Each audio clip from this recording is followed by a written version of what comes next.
So today's session, I want to talk about managing workflow. And then we've already talked about the different plant configurations. So there's different plant configurations in terms of like a T plant, an A plant, a B plant, and an I plant. And so those have different flows. And then there's different order configurations, make to order, make to stock, engineer to order, and then configure to order. So with that box of 16 different plant configurations and order types, there's unique problems within each of those types of businesses, and there's common problems across different types of businesses. But regardless of what type of business and what order configuration you are, we want to focus on managing the workflow. And so the mindset that a lot of companies have is the best way to manage the workflow is ensure that each operation is completed on time. And so we look at the routes of the different products and we try to schedule them through the shop.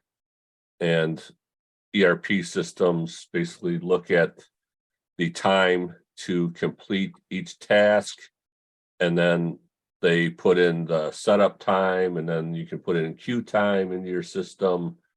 And then they try to estimate when each task is going to be complete. And some of them I've seen go down to the actual minute that the job's supposed to complete. And so what happens is most times the schedulers spend all their time rescheduling because the time that was estimated in the system to complete that task doesn't happen. And they're never correct. So why is that? Why do people think that the systems are never correct? Well, I know here a lot of times is because time isn't recorded properly. So the time that is put in the system as far as, let's just say a rate or something isn't even remotely accurate to the Yep. real life situation. Yep. So I see two reasons for that, and CJ's exactly right. So one, every process has variation. So we have variation in the process time, we have variation in our setup times, we have variation in our queue times, and ERP systems don't take into consideration the variation. So they're based on the data that you put in, right? And then the other reason is your data sucks.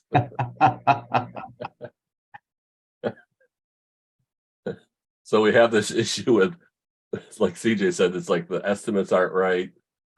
The setup times aren't right. And we have this variability, and those two factors together, the scheduling is very difficult, to say the least. Okay, so when we manage the workflow, we look at the variation. So we talked about, we have these different process steps. So let's just take a simple value stream here. We have a supplier, value added processes, and the customer. We have variation in the value added process itself. So this first process should take 6 hours plus or minus 2 hours. The second operation should take 3 hours plus or minus 1. The third one should take 8 hours plus or minus 3. And then that equals 17 hours on average. Okay, then we have work in process between the steps, and that has variation, right? So we have variation in the setup time, variation in the queue time. So in this case, the queue time between each step, this first step, waiting for the supplier to deliver, has a 5-day average time with a variation plus or minus 4, means we could get it in 1 day, or it could take as long as 9 days. And with the supply chain reliability now, we're seeing huge variation in just supply time from customers or from suppliers. And as in one company, it's like they are planning to release a job. The raw material was supposed to deliver the day before it's supposed to deliver. The vendor calls up, said, "Oh, it's going to be 8 more weeks." It's like, what? So we're planning this release, and now no materials for 8 weeks. So now what do we do? So that's a mad scramble to pull up other jobs that we have materials for, like rearrange the schedule and so forth. And then between this first process, second process, we have 3 days plus or minus 2, then the next one, 6 days. So we have all this variability. So the average queue time with setup time is 19 days. Okay, so if we're trying to manage each process step individually with all this variation, it's almost an impossible task. So what we know is that in series, statistical variations average out. So what does that mean? So when I have a bunch of steps in series, meaning it goes to step 1 here, then it goes to step 2, and then step 3, when we have variation, so this first one, instead of 6 hours, it took 8 hours, which is 2 hours over the average. This next one took 2 hours instead of 3, which is 1 hour under the average. And this next one took 6 instead of 8, which is 2 hours under the average. So those average out to 16 hours. So the +2 -1 -2 average out. Everyone understand that concept? And also with the queue times, right? So it's like, oh, I was expecting the supplier to deliver in 5 days. They delivered in 8 days, which is 3 days beyond the average. And then the queue time in the next one was 1 day less. The next queue was 1 day less. The last queue was 1 day less. And so it averages out to 19 days. Okay, because of this variation, we don't want to try to optimize within the noise. And what that means is don't optimize within the normal variation of the system. So that was a technique that Dr. Deming demonstrated through process control. He said, don't optimize within the normal variation, right? What you'll do is you'll make the variation double. And so there's a funnel experiment that he did to prove that fact. So what he did is he took a funnel, he suspended that funnel above a piece of carbon paper, and he dropped a marble through the funnel, and then he took where the marble hit, and you have a random pattern of a circle, and he took statistics on that pattern to show the normal variation in the process. So meaning if I continue to operate that process that way, the variation is going to be predictable. Then what he did is he tried to optimize that. So each time he dropped the marble, he measured how far that was off center, and then he adjusted the funnel to center the process. And what he found was that the variation doubled. Okay, so trying to optimize within the normal variation of the system will cause the variation to double. Okay. So when we look at statistical variations in parallel, they don't average out. Okay. So remember we talked about different plants have different configurations. So we have some plants that are A configuration where we have convergent points, and we have some that have divergent points. So in the case where you have convergent points, the statistical deviations don't average out. So what does that mean? So let's take the same example, two process steps goes to a third process step where another part needs to come and be assembled with it and then shipped to the customer. So I have this cycle times with variability, right? The average is 16 hours. Then I have variability in the queue time. And let's just say this second process here of this first component arrives late to assembly 2 days, right? Then I have this other value stream that needs to feed this process. And what we see is we have variability in the cycle time, but then we have variability in the queue time. So this second process here had big problems, so the jobs got stuck there. So it took 9 days instead of 3 days, which is 6 days over the average. Okay, so what happens is when I have convergent points, that one's arriving 5 days late to assembly. So I can't start this third process until I have both components. And if one component is delayed, it delays the whole system. So in this case, statistical variations don't average out because they're done in parallel and there's a convergent point here. Okay, so that's very important to understand. In your process, do I have processes that are done in series, or do I have processes that are done in parallel that are needed to come together for an assembly step? The implications of that are very different on how we plan and how we manage those environments. So in this case, the whole job takes 22 days because I had this one delay that caused the part to arrive to assembly late. And then I had to delay the assembly step because I need both components. So now the lead time is dependent on the longest leg of dependent steps. Okay, so this case here, we might have had a machine go down. We couldn't get it back up for several days, and now it delays the whole system. Okay, so the better way to manage is don't try to manage within the normal variation doing finite scheduling. So manage according to the total variation. So we know for each value stream, what is the total variation in that value stream based on history and statistics. And we take and we calculate the reliable production lead time based on all the process steps and all the variation in the system. So in this case, we take all the value added step times, all the queue times, and we accumulate that and say, okay, let's take a reliable production lead time based on that information. Now, my general rule of thumb is we take the value added steps, we divide by 0.15, that gives us the reliable production lead time in terms of hours. Then you take the hours for that whole value stream, divide by the number of working hours per day, and it gives you how many days of lead time you should allow for that job to flow through start to finish. And we don't care that this job doesn't start exactly on the day as planned, right? Because of the statistical variations average out. So now, based on the due date, we release the job 21 days before the due date and then manage the flow. So part of this model is what we have standard work in process here between steps, and the standard work in process is controlled so that the outcome or the number of days to complete the work becomes highly predictable. So then we minimize the variability of the queue times between each step.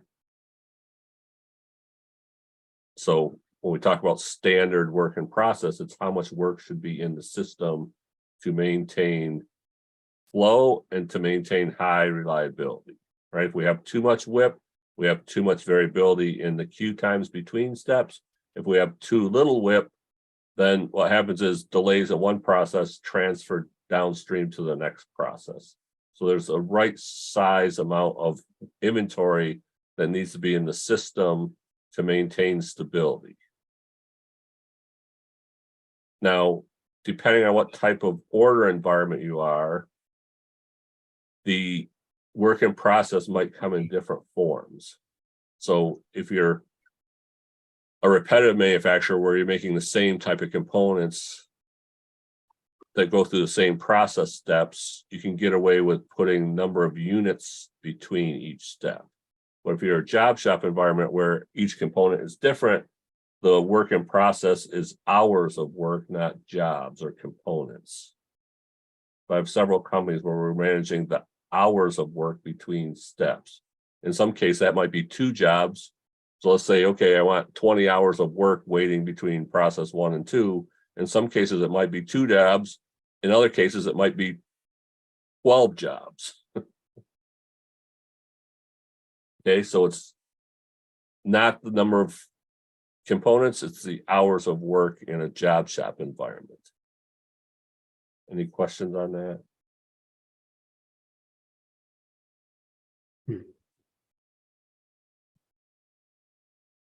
So now let's look at managing workflow in parallel. So again, don't try to manage within the normal variation by finite scheduling. So according to the total variation of the longest lead time component, so we want to look at those components that make up the assembly. We take the longest lead time one, and we're backwards scheduling that. So we take the customer due date, we back up the number of reliable production lead time days to get the release date. Then based on when we want it to hit assembly, we're going to schedule all the other components with enough buffer time so it arrives at assembly without causing delay to this main flow here. So we pick one value stream to be the flow dictator, and then all other components are managed according to that component's flow, with enough buffer time that this second component here doesn't cause this first value stream to be delayed. Questions on that?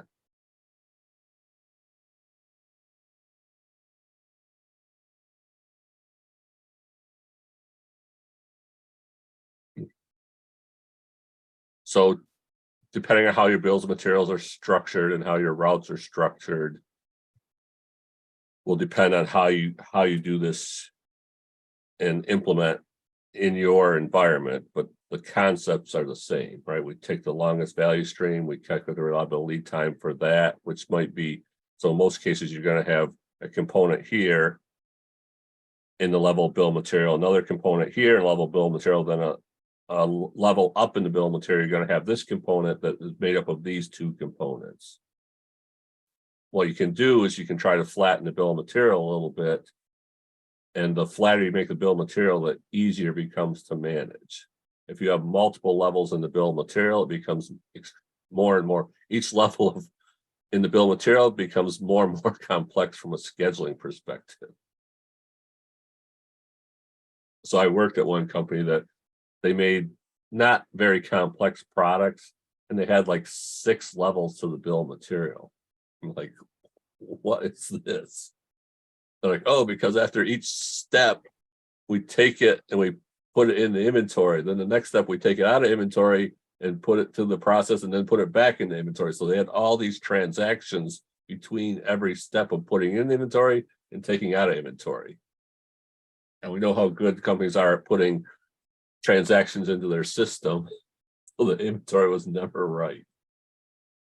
And they're constantly doing adjustments to the inventory because the inventory transactions didn't get done properly. And I'm like, stop doing that. Let's just flatten the bill of material and create one flow and move it from one step to the next without doing the transactions. Now, another component of this is having visual management in your system. So when I set up the production system, that we make sure we have good visual management on the shop floor so we can see the flow and see how much work is piled up between each station. And we have normal condition. If the work in process starts to pile up too much, that's an indicator of a disruption in the flow. We take immediate corrective action to unblock that flow.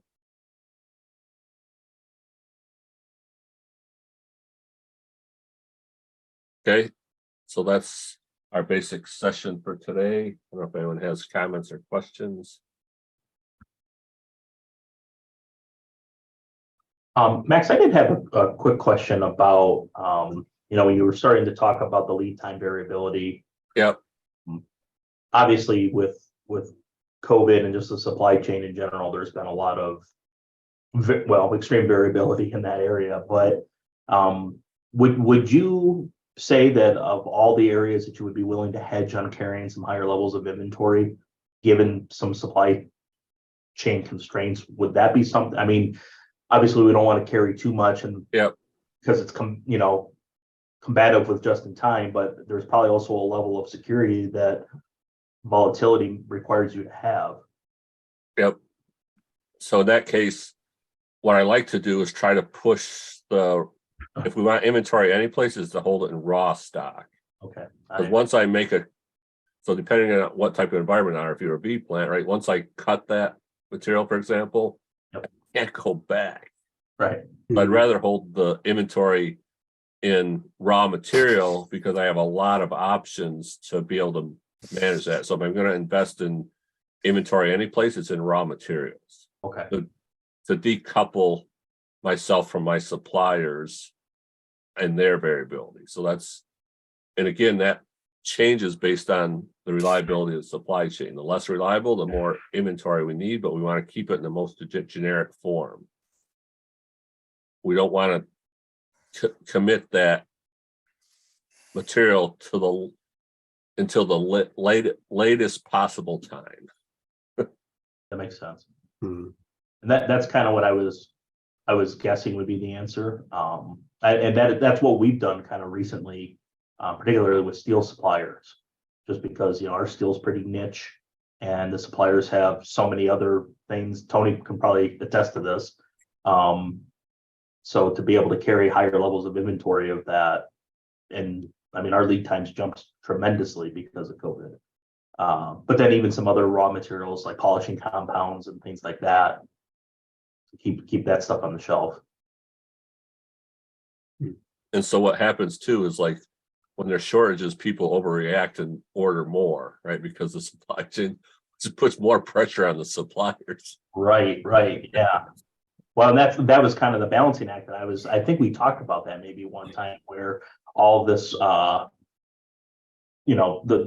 fear in the market was causing people to purchase probably way more than they actually needed, even with the environment, and that caused a lot of chaos amongst suppliers. Yep. Hmm. Yep. Yeah, and so in that case, we want to be able to put a good mechanism in to monitor our suppliers' performance. So I'm working with a company now trying to set up what is their raw material inventory. And so what we do is we took all their purchase orders from their vendors, and each vendor, we took their purchase order and said, okay, when was the purchase order placed and when was it delivered? And so we calculated the time between placement of the PO and delivery. And then we can do a nice histogram, right, of that variability. Mhm. I go back to this histogram here. So I can take for each supplier, and at this point, I'm not looking specific by component, right? I'm just doing how reliable is this supplier. They might be supplying multiple components. I'm not really concerned about that at the planning stage. Now I get to execution, I'm more concerned about that. But this planning stage, we took all their POs, we took the date it was ordered, the date it was delivered, and we did this histogram. Now, when I size my supplier lead time, I want to size it for the 95th percentile, right? So I take my data, I can calculate the average, I can calculate 3 standard deviations, and I'm going to plan for the 95th percentile, meaning that when I place a PO, I'm putting enough buffer in there to cover 95% of the variability. Okay. And then that will determine my replenishment time. Then my replenishment time will help me decide how much inventory I'm going to carry. I think that's a session coming up, which is the next one in my series here on this is managing inventory, because they're closely tied together. Sure. Yeah. So then what we do is we monitor that target inventory based on the calculations. And then if suppliers, as we monitor them, are getting later and later, right, we need to increase the target. Right. Which causes another problem, because then we put in more demand on them, which pushes the lead time out even further. So you get in that vicious cycle. Yep. You gotta be careful not to get in that cycle. Sure. Yeah.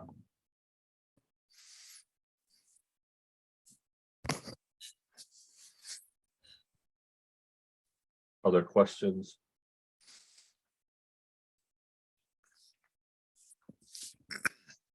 When we look at like the queue time, do you try to minimize that as much as possible? Because I think one of the things that we tend to struggle with, knowing that we have bad data in our ERP system, number one, and as we're getting that corrected for our biggest area problems,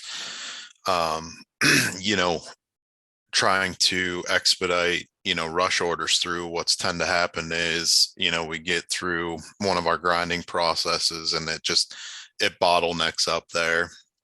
And I think it's just because we've released so much WIP, and now everything's sitting in front of that. And then we get expedite orders come through, which just tends to Throw chaos.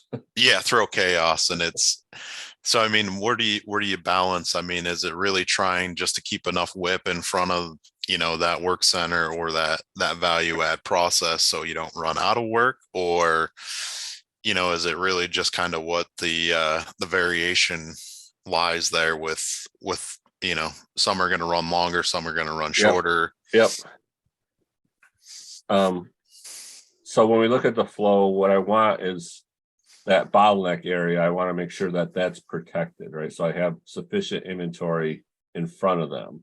Now, that inventory buffer is a function of the variability. So if I have high variability in cycle times, like from one job it might take an hour, next job might take 12 hours, right? But that's also a function of the batch size. But I tried to standardize the batch size and then standardize the work in process in front of that bottleneck.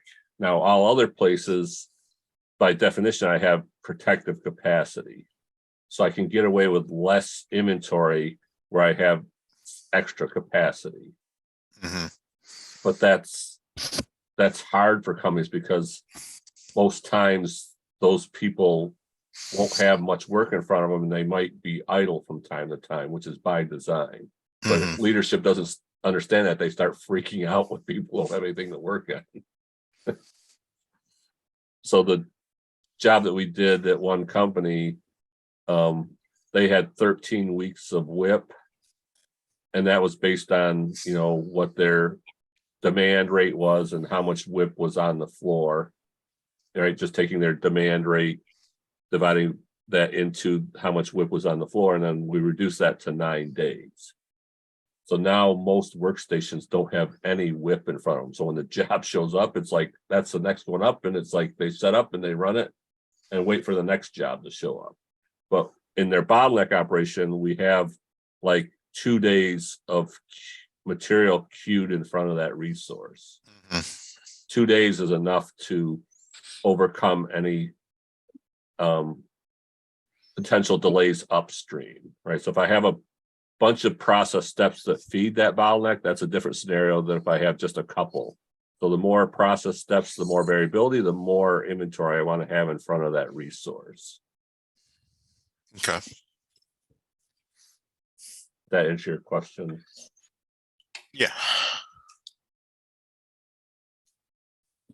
But I like to have 20% minimum protective capacity in these non-bottleneck areas, which means by definition, they're only scheduled 4 out of 5 days a week.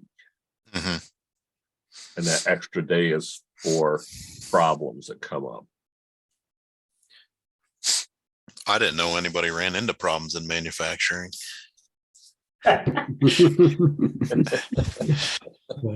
What?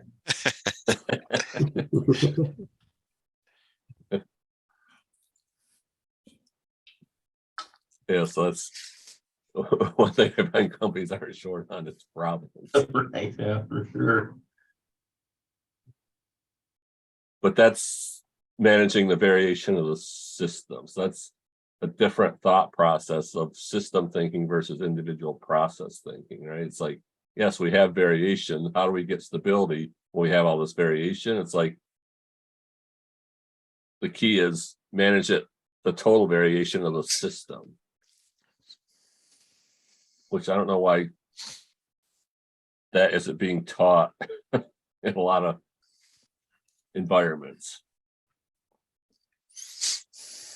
And ERP systems aren't even designed to do that. I was going to ask that because I mean we use a pretty old ERP system at the moment. I wouldn't even really call it an ERP system, but we're investigating in the next year or two upgrading to probably Oracle or something like that. But regardless of whichever one we do go with, I didn't even know if that was something that they had the option of looking at it that way. Probably not, right? No. Yeah. And that's why I work with a couple of companies that developed a module that sits on top of the ERP. So it takes the data out of the ERP, calculates the reliable lead times, and then that's the priority system based on the total variation. And it's like an expert decision making module Gotcha, okay. that works on this concept I just talked about. This.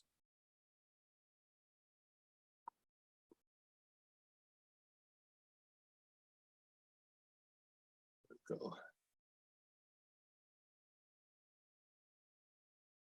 Yeah, this concept. Mhm. Right.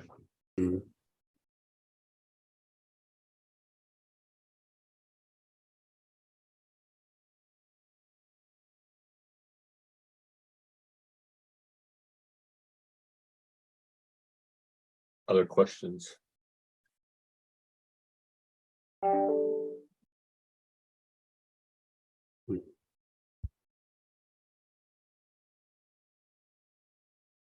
And sort of the mindset shift too is like, with all this problems and variation, people think they need to put more controls in place. It's like, no, you need less controls, which is also counterintuitive, right? And you need flexibility in the system, right? And when we talk about buffer, now buffer is just there to absorb variability. So buffer can come in multiple forms. The basis of it is time, right? So time can be inventory, which is to me is stored capacity, or it could be available machine time. Now, most times it's going to be a combination of the two, some inventory and some available machine time. And then that buffer is a shock absorber for variability. So if we put the right shock absorbers in the system in the right places, we can get stability really quick without fixing any problem. So that's how we get breakthrough improvement fast. It's like, let's just design the system, hence future state engineering. Let's engineer the system to get stability by putting the buffers in the right spots and right sizing them so that the problems don't proliferate down through the supply, the whole value stream. And that concept isn't taught. Even the lean practitioners don't teach that concept. And I don't understand why. Yeah, you would think that'd be the opportune place to, provide that education. Because it's in alignment with the philosophies. It's just not in depth enough, I guess. Yeah. I think the biggest issue though that I've dealt with in that concept is convincing the management that the shock absorber is less money than they're going to spend carrying the inventory than what's going to happen if we run out or are late, right? They're, management likes to be gamblers. So they'd rather take the gamble and not spending the money now and or potentially maybe spending the money later, right? Yep. So that's just what I've experienced. But if you sell it well, you can get people to buy in. And the biggest thing is like starting and getting immediate results. And it's hard. It's hard for people, like you said. Yep. It's like this one company I'm working with, they would release all this work and they had tons of capacity in the first operation. So all this work is piled up between these steps and they spend more time moving and looking for stuff than they do working on stuff. So now we've choked it off and it's like there's 1 or 2 jobs between each station. And the cycle times are large. So it's like it might take 30 hours of assembly in one step. So because I have huge cycle times and I have lots of protective capacity upstream, I don't need to have a lot of WIP. Meaning it's like, okay, it's like 30 hours in process 2. I don't need, 3 jobs sitting in front of it that might take 5 hours in the value added step before that. I can get away with much less inventory because I got a huge time buffer there. So now you put the time buffer with a little bit of inventory buffer, we're like totally way protected in protecting the flow.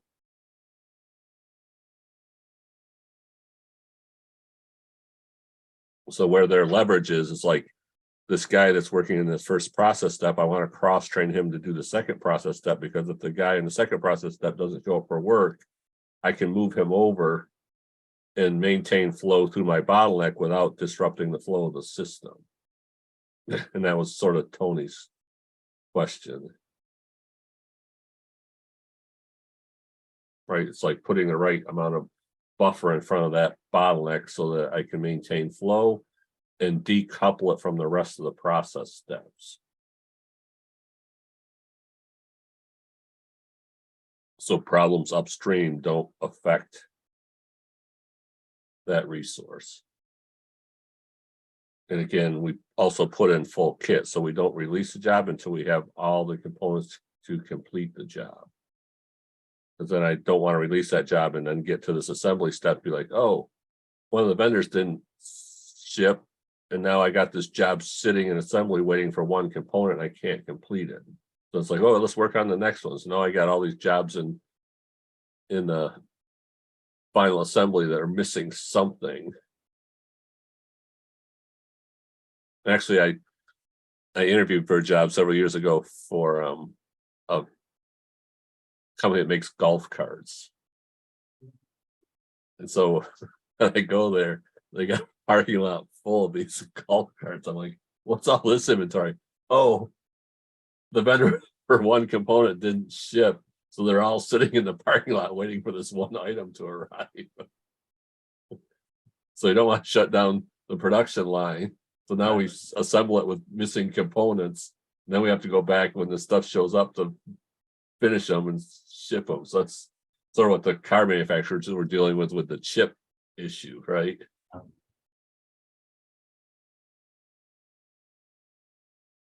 So I invest all this money in time and put it in the inventory, but I can't sell it because it's missing one component. That component becomes extremely valuable at that point. Yeah.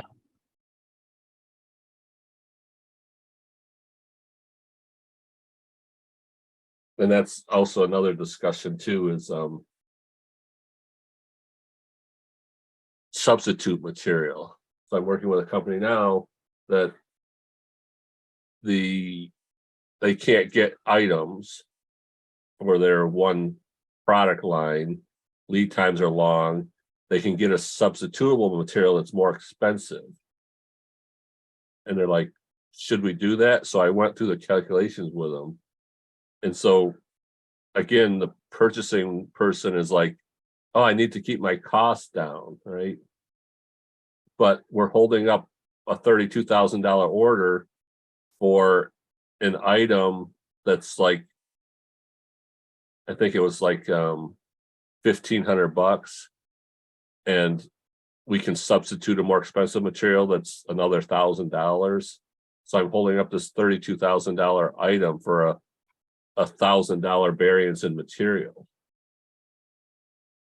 It's like, substitute it and ship the job. That $1,000 is insignificant in the big picture when we're looking at the flow rate of the jobs that are stuck in production waiting for those items.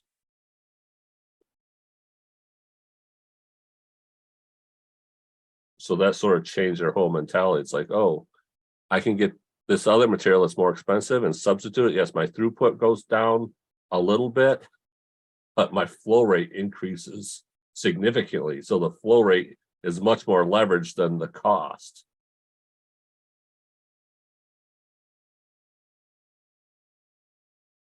But they're caught up in the job costing. It's like, oh, we're going to lose money on this job. It's like, no, you're not losing money. The throughput goes down slightly, but the flow rate will more than make up for it.